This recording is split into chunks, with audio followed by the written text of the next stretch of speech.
មានសំណុំពរពីអតិថិជនជាច្រើនសម្រាប់អតិថិជនដែលគាត់មានកម្មវិធីការមួយថ្ងៃកន្លះនៅផ្ទះចាគាត់ចង់ស្រួលខ្លួនបែប VIP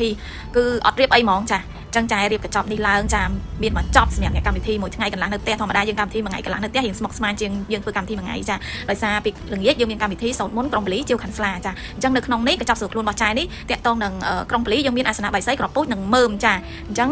ជាវខាន់ស្លាចាយរៀបឲ្យមកចប់ដូចគ្នាចាយើងមានផ្លែឈើសម្រាប់ជាវខាន់ស្លាមាននំតែលាវតែស្ករទឹកដូងចាហើយមានទឹកអប់ក្រែមម្សៅសម្រាប់ជាវខាន់ស្លាអីហ្នឹងនិយាយទៅអាវ៉ាន់កប៉ិកកប៉ុកអីហ្នឹងគឺអត់ឲ្យម៉ាក់ព្រួយបារម្ភទេចាផ្កាសម្រាប់ក្រុងពលីផ្កាសម្រាប់លោកបាច់អីគឺមានមកចប់តែម្ដងចាហើយយើងមានចំនួន36គូចាមានចាប់ឆាយ10ថាសគឺស្នុកការ7ថាសផ្សេងចាអត់រាប់ចូលចំនួនទេបងប្អូនចា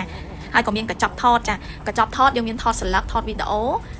ជាលក្ខណៈវីដេអូឯកសារថតស្លឹកយើងមានជាងប្រពៃណីយើងមានជាង snap ចាហើយក៏មានថត studio សម្រាប់ដាក់តាំងមុខរោងជូនកូនកំងកូនក្លប់ផងដែរចាហើយនឹងកញ្ចប់ decor មានខ្លោងទ្វារដូចបងប្អូនឃើញម៉ូដនៅក្នុងនេះស្រាប់ចាសិតតាម៉ូដ design ថ្មីទាំងអស់ចាមានខ្លោងទ្វារហ្វុងកម្មវិធីផ្លូវដើរតុករំបាច់ការបោះឬទាញអាស្រ័យលើម្ចាស់ដើមការគាត់កំងចាហើយសម្រាប់សម្អាងការចាមានជាងផាត់មុខធ្វើសក់ជាងស្លៀកកូនកំង3នាក់ចាហើយមានជាងផាត់មុខធ្វើសក់បងប្អូននោះ7នាក់ផ្សេងទៀតចាសរុបគឺមកតុកតែម្ដងចាធីមការងារអ្នកសម្អាងការណាហ្នឹងយើងនៅធីមការងារ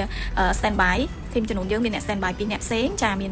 ធីមការងារសម្រាប់ standby ទៅលើពីចំនួនហើយនឹងកៅអីនោះផ្សេងទៀតចាក្រុមផ្សេងទៀតនិយាយទៅម្ចាស់ដើមការគាត់អត់ពិបាកទេចាអាំងប៉ាវក្រូចសម្រាប់ភ្ញៀវហើយចំនួន100កញ្ចប់អាំងប៉ាវសម្រាប់ប្រើប្រាស់កម្មវិធីទូទៅអីចារៀបចំឲ្យមកចប់អស់សារដកប្រកេនលោកអីនោះមានអស់ហើយបងប្អូនចានិយាយទៅម្ចាស់ដើមការគាត់អត់មានរវល់អីទេត្រៀមតែខ្លួនចូលកម្មវិធីតែម្ដងចាហើយក្តាប់ពីលពៅចានៅក្នុងកម្មវិធីកន្លែងហ្វុងកម្មវិធីហ្នឹងក៏ចាអ្នករៀបចំជូនដែរចា6គុណនឹង8ចានិយាយទៅរៀបរាប់អត់អស់ទេបងប្អូនហើយមិនហៅថាកញ្ចប់មកស្រួលខ្លួនវាមានច្រើនមុខមែនតើនៅក្នុងហ្នឹងអញ្ចឹងសម្រាប់បងប្អូនដែលគាត់មានចង្អល់ចាគាត់អាចឆាតមកសួរតាម page ឬក៏ Telegram ចែកផ្ទាល់012 324 689ហើយបើចង់ដឹងកាន់តែលម្អិតទៀតជាងនេះទៅទៀតនោះបងប្អូនអាចអញ្ជើញមកដល់ហាងផ្ទាល់ហ្មងចា free ពិភាក្សា free ផ្ដល់ព័ត៌មានចា free ម៉ាស៊ីនត្រជាក់